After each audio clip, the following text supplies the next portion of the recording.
오늘은 신약에 나타난 아브라함에 대해서 좀 말씀 나누겠습니다. 아브라함은 믿음의 조상인 동시에 예수님의 조상이죠.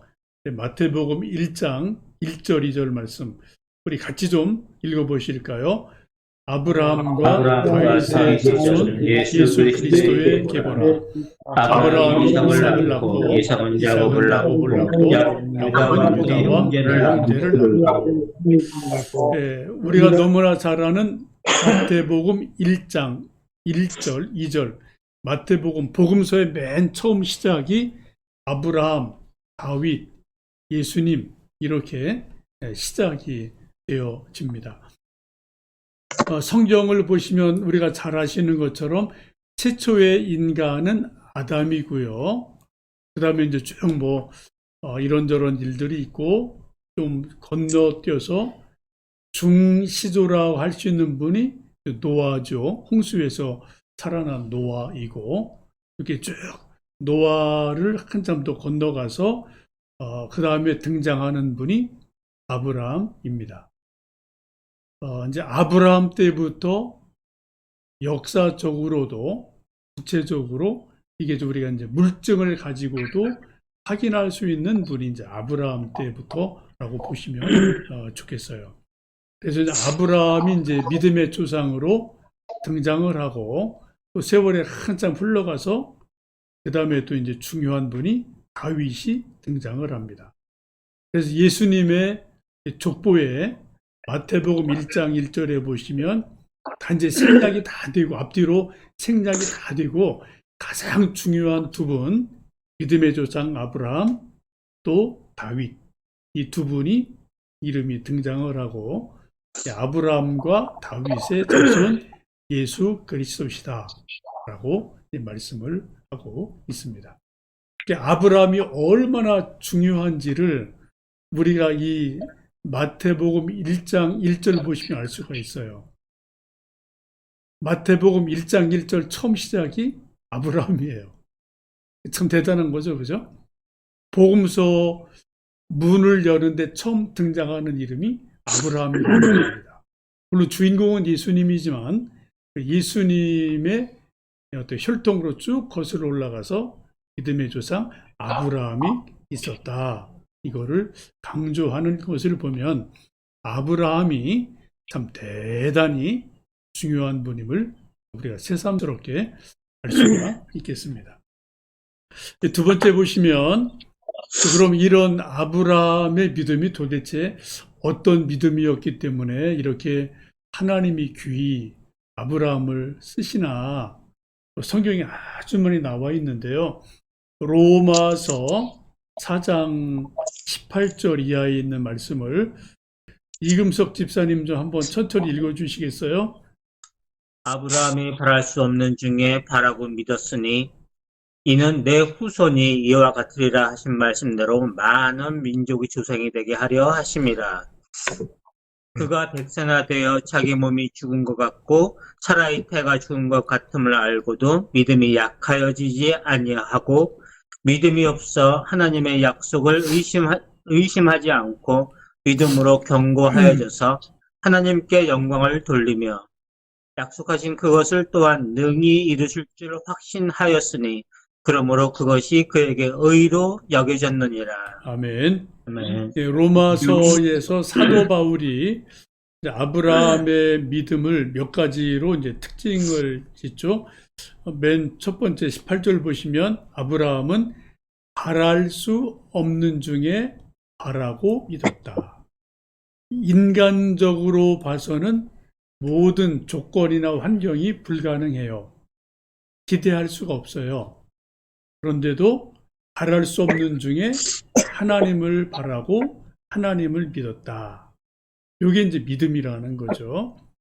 그 구체적인 내용이 뭐냐면 이제 100세가 되어서 아이를 낳을 수 없고 살아도 이제 경수가 끊어졌고 그래서 태가 끊어졌고 그렇게 상황으로 봐선 도저히 될 수 없는 상황이었지만 믿음이 없어서 하나님 약속을 의심하지 않았다는 거죠. 의심하지 않았다. 그래서 믿음으로 견고해졌다. 믿음으로 견고해져서 하나님께 영광을 돌리고, 맨 끝에 보시면 약속하신 그것을 하나님은 능히 이루실 줄을 확신했다. 이게 이제 아브라함의 믿음이라고 사도 바울은 말씀을 하고 있죠. 환경이나 여건으로 봐서는 도저히 안 돼요. 불가능한 것을 하나님은 하실 수 있다라고 믿은 거고요. 또 나는 안 되지만 하나님은 하실 수 있다. 나를 믿은 게 아니고 하나님을 믿은 거죠. 환경보다는 하나님, 나보다는 하나님. 또 중요한 거는 하나님이 약속하셨으니까 하나님의 약속을 꼭 지키실 거다라는 하나님 약속에 대한 믿음, 이것이 아브라함의 믿음의 핵심적인 내용이 되겠습니다. 그래서 하여튼 이런 믿음을 하나님은 귀히 여기시고 믿음의 조상으로 이끌어 가시게 됩니다. 근데 이제 아브라함은 마태복음 22장 33절 보시면은 살아 계신 하나님의 임재를 나타날 때 아브라함이라는 이름이 또 이렇게 쓰이거든요. 우리 장 집사님 여기 좀 한번 읽어 주시겠습니까? 나는 아브라함의 하나님이요 이삭의 하나님이요 야곱의 하나님이로라 하신 것을 읽어보지 못하였느냐. 하나님은 죽은 자의 하나님이 아니요 살아있는 자의 하나님이시니라 하시니. 아멘. 아멘. 아멘. 마태복음 22장에 있는 말씀이죠. 여기 예수님께서 하신 말씀인데, 나는 아브라함의 하나님이요 이삭의 하나님이요 야곱의 하나님이다 라는 것을 읽어보지 못했느냐라고 이제 말씀을 하셔요. 그래서 하시는 말씀이 하나님은 죽은 자의 하나님이 아니고 살아있는 자의 하나님이시다.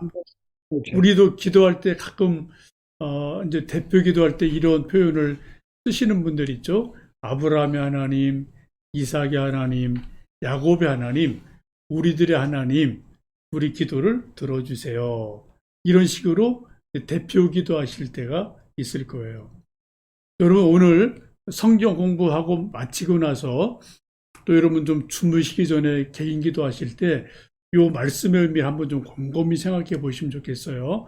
아브라함의 하나님, 야곱의 하나님, 이삭의 하나님, 나의 하나님, 우리 아들의 하나님, 이렇게 기도하셔도 되는 거예요. 근데 이 표현이 맨 처음 쓰인 곳이 어디냐면은 출애굽기 3장에 보시면 하나님이 모세를 40년 광야에서 훈련을 시키시고 불타는 떨기나무를 통해서 모세를 하나님이 부르셔요. 막 떨기나무가 불이 타는데 나무가 타지 않고 그대로 있으니까 신기해서 모세가 떨기나무 곁으로 가니까 하나님이 내가 선 곳은 거룩한 곳이니 신을 벗어라 라고 모세를 부르시죠. 그러면서 누구십니까? 라고 하나님에게 누구신지를 물을 때 하나님이 모세에게 하나님을 소개하시는 말씀이 이 말씀이에요. 나는 아브라함의 하나님이요 이삭의 하나님이요 야곱의 하나님이다. 그렇게 말씀하세요. 여기 이제 모세한테 하신 말씀을 지금 예수님이 다시 그대로 출애굽기 있는 말씀을 유대 백성들에게 인용을 해서 또 이제 말씀을 해 주시는 거죠. 그러면서 예수님 하신 말씀이 뭡니까? 마태복음 거기에 다시 이제 우리 읽은 말씀을 보시면 하나님은 죽은 자의 하나님이 아니요 살아있는 자의 하나님이시다. 이 뜻이 있다는 거예요. 하나님은 영원하세요. 시간을 넘는 분이죠. 아브라함은 시간의 존재라 170을 살고 죽었어요. 또 이삭도 100여 년 살고 죽었습니다. 야곱도 100여 년 살고 죽었어요. 다 시간을 살다가 사라졌어요. 하나님은 영원히 계셔요. 그래서 하나님은 영원하신 거에 비해서 사람은 시간의 존재다. 하나님은 어떻게 한다고요? 아브라함도 죽고 이삭도 죽고 야곱도 죽고 줄줄줄 요셉도 죽고 죽어도 다 하나님은 계속 계시다. 그래서 하나님 안에 아브라함도 있고 야곱도 있고 이삭도 다 있다. 라고 이제 말씀을 하시면서 여기서 말씀하는 포인트는 그 뒤에 있는 말씀이죠. 하나님은 죽은 자의 하나님이 아니라 과거의 하나님이 아니라 살아있는 자의 하나님이다. 지금도 살아계시다. 그런 의미로 그래서 예수님께서 아브라함의 하나님, 이삭의 하나님, 야곱의 하나님이다. 그 하나님이 어떻게 해요? 예수님 당시도 지금 이스라엘 백성을 다스리고 계신다. 이제 그런 의미로 이 말씀을 하시고 계십니다. 그래서 이따 주무실 때 좀 요거 한번 이렇게 곰곰이 좀 생각해 보시고 아브라함의 하나님, 이삭의 하나님, 야곱의 하나님, 나의 하나님, 나의 아들, 딸의 하나님 이렇게 한번 기도하시면서 뭔가 기도해 보셔도 좋은 기도가 되실 것 같습니다. 네 번째는 유대인들은 아브라함의 자손이라는 자부심이 아주 큰 민족이죠. 그래서 요한복음 8장 33절에 보시면은 유대인들이 예수님과 막 논쟁하는 가운데 우리는 아브라함의 자손으로 종이 된 적이 없다. 이렇게 반발을 해요. 이제 그런 말씀을 하는데 마태복음 3장을 보시면 세례 요한은 이제 믿음 없는 유대인들, 바리새인 서기관들을 아주 심하게 책망하는 말씀을 하고 있습니다. 우리 마태복음 3장 8절, 9절 말씀 우리 장로님 좀 읽어 주실 수 있을까요? 그러므로 회개에 합당한 열매를 맺고 역으로 아브라함이 우리 조상이라고 생각하지 말라. 내가 너희에게 이르노니 하나님이 능히 이들 돌로 아브라함의 자손이 되게 하시니라. 아멘. 네, 감사합니다. 이게 유대인들은 아브라함이 우리의 아버지 조상이다. 우리는 그의 후손이다. 그런 자부심이 엄청 많은 거죠. 선민이라는 자부심이 가득한 사람이에요. 이방인들은 뭐 개취급하잖아요. 성경에 보시면 그런 게 너무나 많지 않습니까? 근데 그런 자부심을 세례 요한이 완전히 박살을 내는 말씀을 이제 하시는 게 지금 읽어주신 말씀이에요. 세례 요한이 이제 회개하라 막 권면하시면서 회개에 합당한 열매를 맺어라 라고 말하면서 속으로 아브라함이 우리 조상이라고 생각하지 말아라.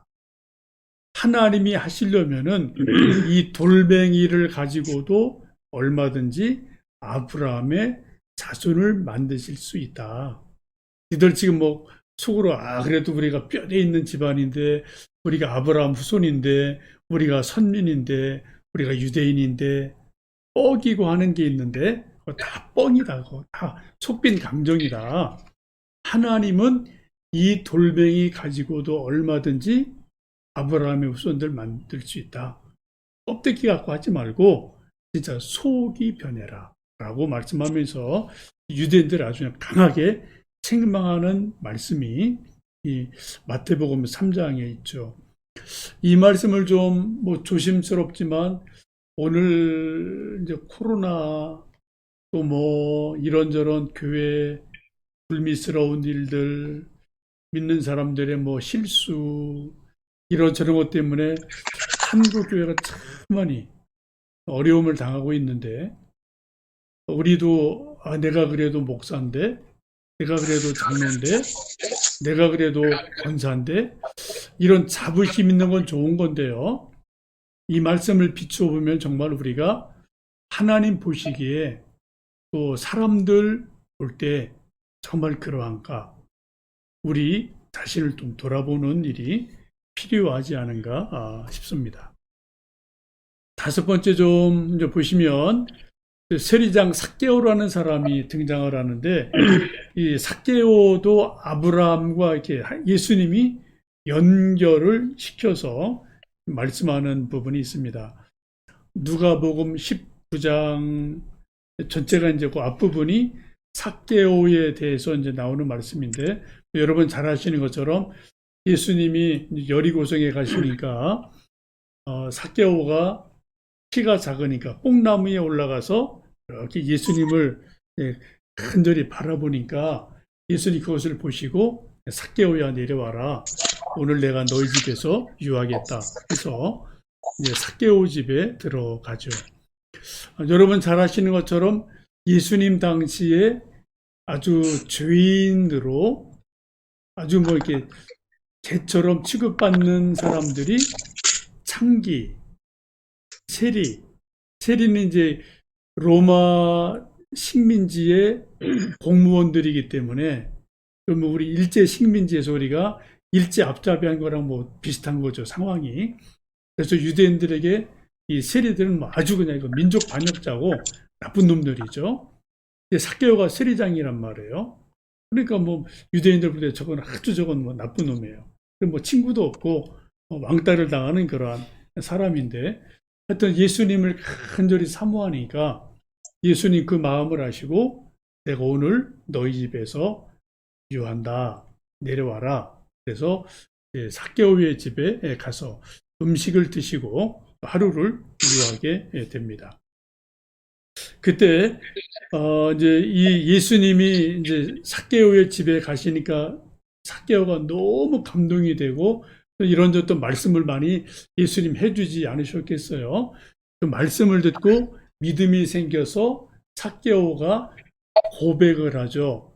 만약에 제가 다른 사람을 속여서 빼앗은 토색한 물건이 있으면 4배를 갚겠습니다. 또 제 재산의 반을 가난한 사람에게 예수님 뜻대로 나누겠습니다. 이러한 놀라운 결단을 하게 되죠. 이런 거를 쭉 예수님이 보시고 하신 말씀이 그거예요. 같이 좀 읽어보실까요? 거기 성경 말씀입니다. 19장 9절. 예수께서 이르시되 오늘 구원이 이 집에 이르렀으니 이 사람도 아브라함의 자손이미로다. 예수님이 엄청 중요한 말씀을 하세요. 이게 다른 유대인들은, 바리새인 서기관 유대인들은 저거 삭개오 저거 매국노, 저건 구원 없는 놈이야, 뭐 손가락질 계속 받는 사람이죠. 근데 예수님 하신 말씀이 오늘 구원이 삭개오네 집에 이르렀다. 이 집에 오늘 구원 받았다. 구원을 선포하세요. 또 뭐라고 말씀하세요? 이 사람, 삭개오 이 사람 아브라함의 자손이 분명하게 맞다. 아브라함의 자손이다. 예수님이 인정을 하시는 일이 일어납니다. 여러분, 아브라함의 자손으로 인정받는 게 유대인에게는 엄청난 거죠. 근데 바로 그런 엄청난 은혜를 이 삭개오에게 예수님이 이 말씀을 하셔요. 네, 또 다른 사례가 있는데, 6번째 보시면, 누가복음 13장에 나오는 말씀이죠.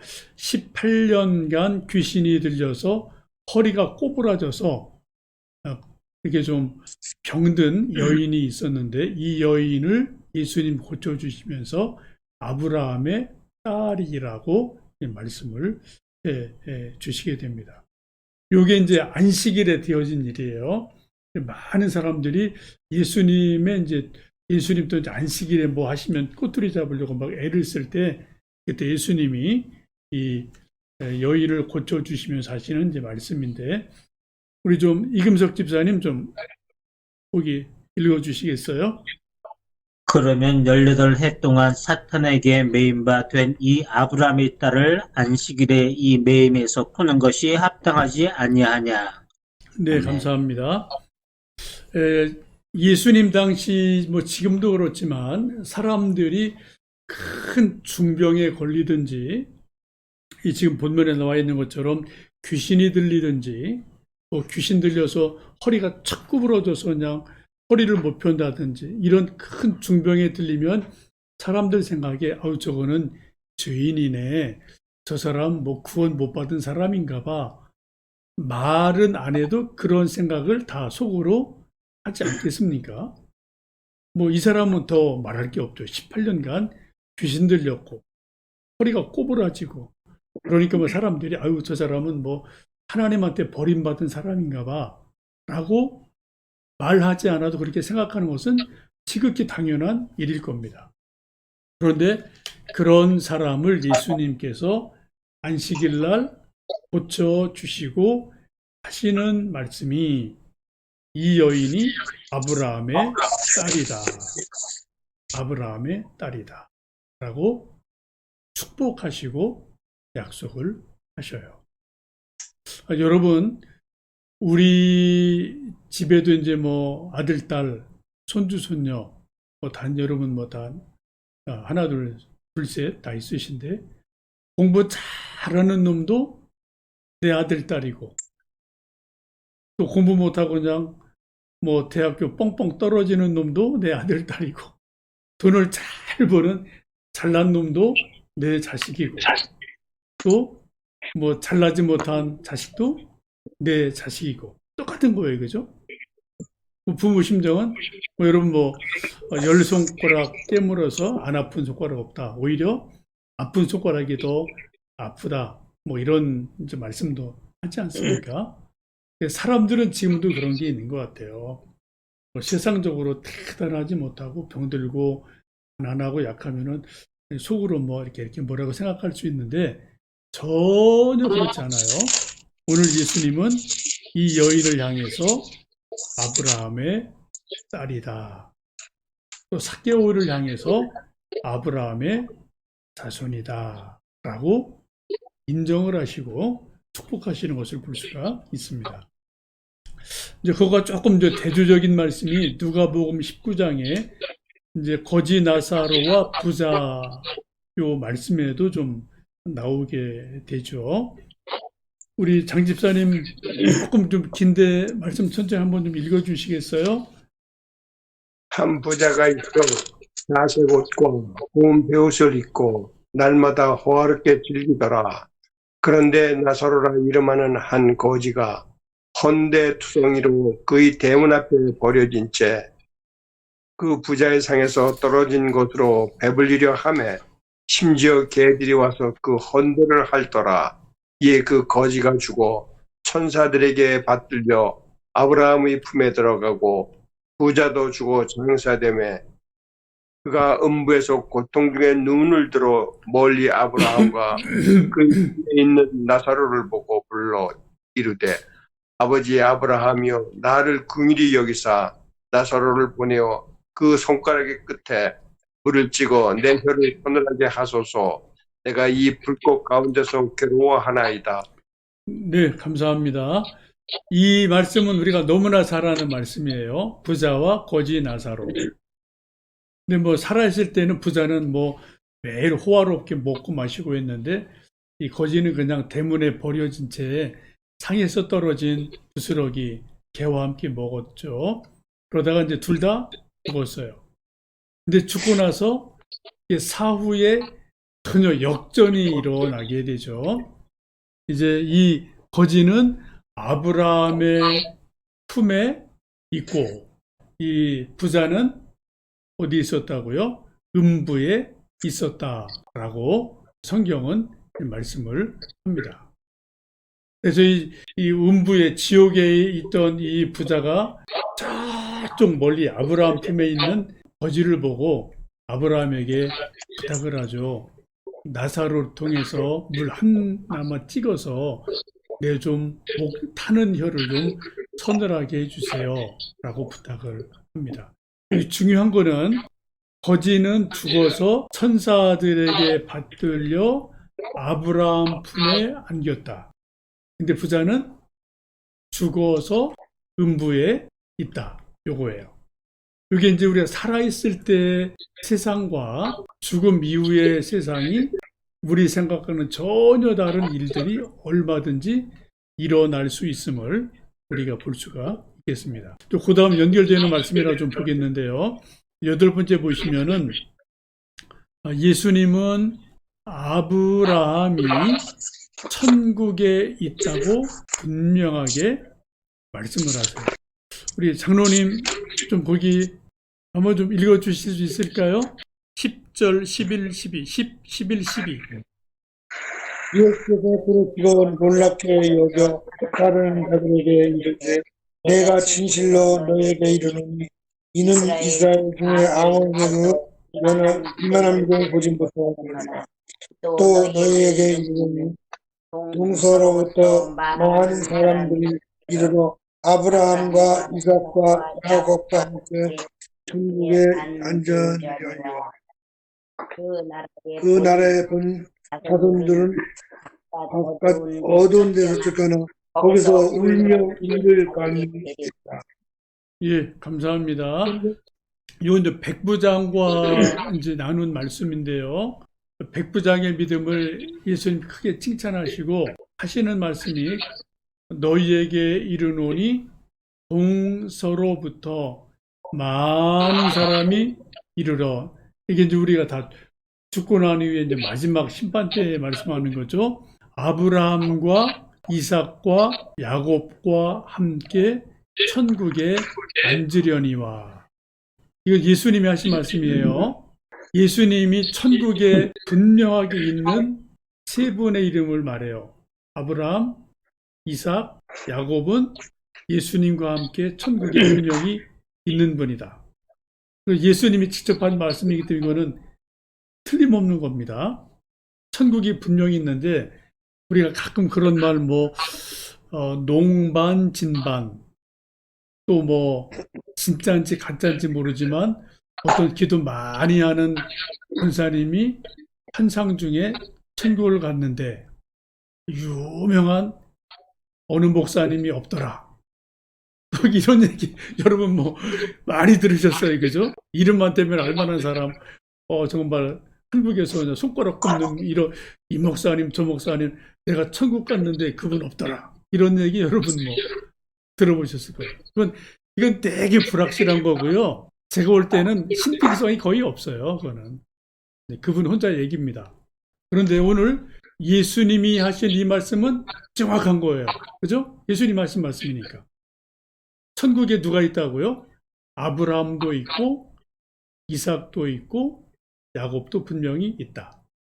우리가 구약 성경이나 신약 성경 보시면은 이 아브라함, 이삭, 야곱 이외에 천국에 분명히 계실 분이 다윗. 예수님이 다윗을 많이 말씀하시니까 노아, 의인이다 말씀하셨고요. 또 다니엘, 욥 이런 분들 구약에서 계속 말하니까 이분들은 분명히 있을 거예요.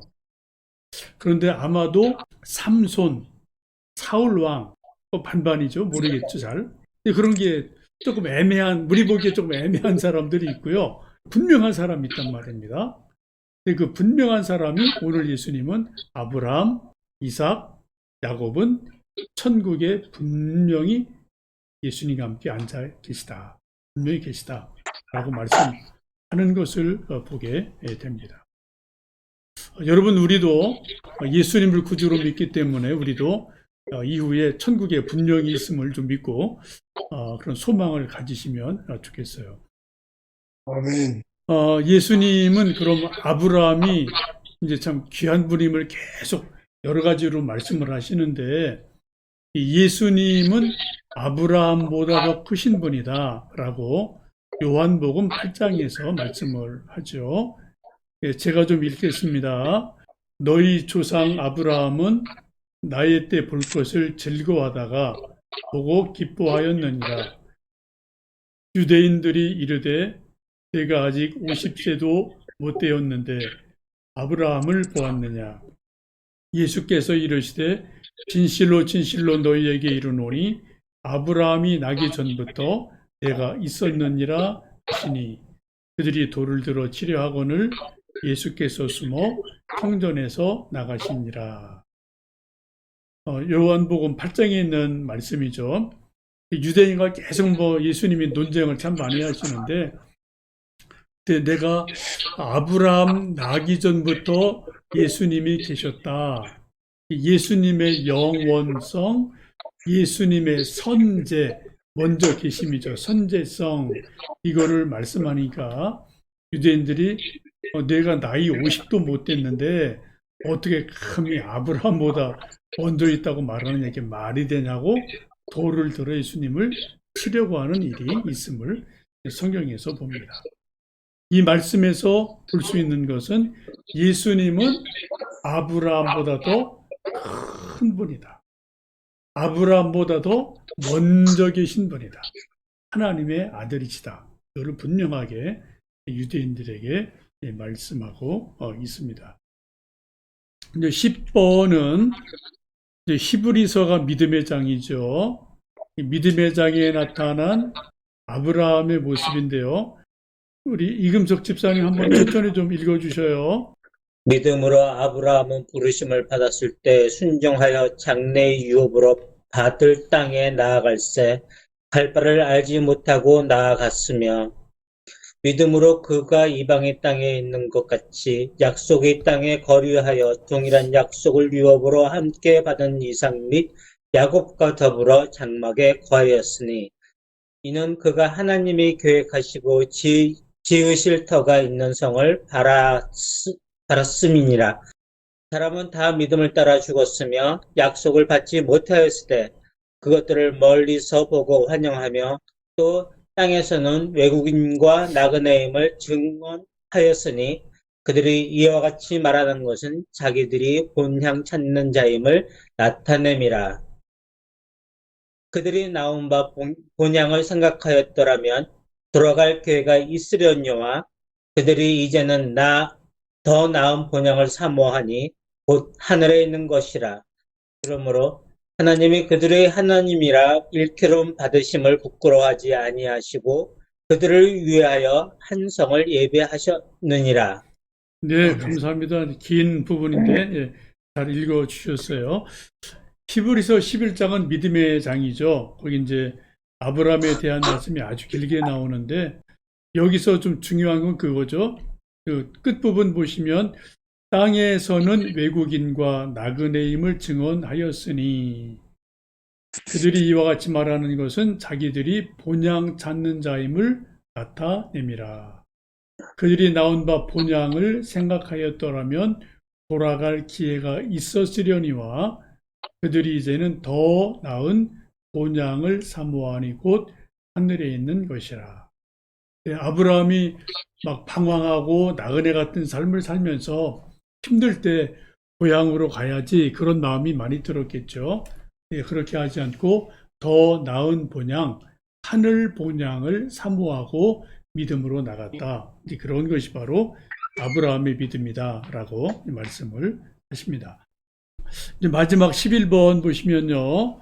갈라디아서 3장에 보시면은 아브라함의 복이 예수님 안에서 완성이 되어서 우리 이방인, 우리 같은 사람들에게도 흘러 넘치게 되죠. 하나님이 창세기 12장 보시면 아브라함을 복 주시려고 복의 근원을 만드시려고 아브라함을 부르셨어요. 하나님이 하시는 일은 분명히 아브라함을 통해 복을 주십니다. 이거 유대인을 통해 복 주시는 거예요. 그런데 이것이 예수님 안에서는 그것이 완성이 되어져서 이방인까지 흘러가는 놀라운 역사가 예수님이 주시는 큰 은혜라는 거죠. 이거를 이제 사도 바울이 갈라디아 3장 14절에 그렇게 말씀합니다. 우리 같이 읽어보십니다. 이는 그리스도 예수 안에서 아브라함의 복이 이방인에게 미치게 하고 또 우리로 하여금 믿음으로 말미암아 성령의 약속을 받게 함이라. 아멘. 예. 예수 안에서 아브라함의 복이 이방인에게 미치게 하셨다. 여기 아주 중요한 거예요. 예수님 안에서 아브라함의 복이 이방인에게까지 흘러 넘쳤다. 그래서 우리가 예수님 믿고 구원 얻고 또 세상의 복을 누리는 은혜를 지금도 살아가게 됩니다.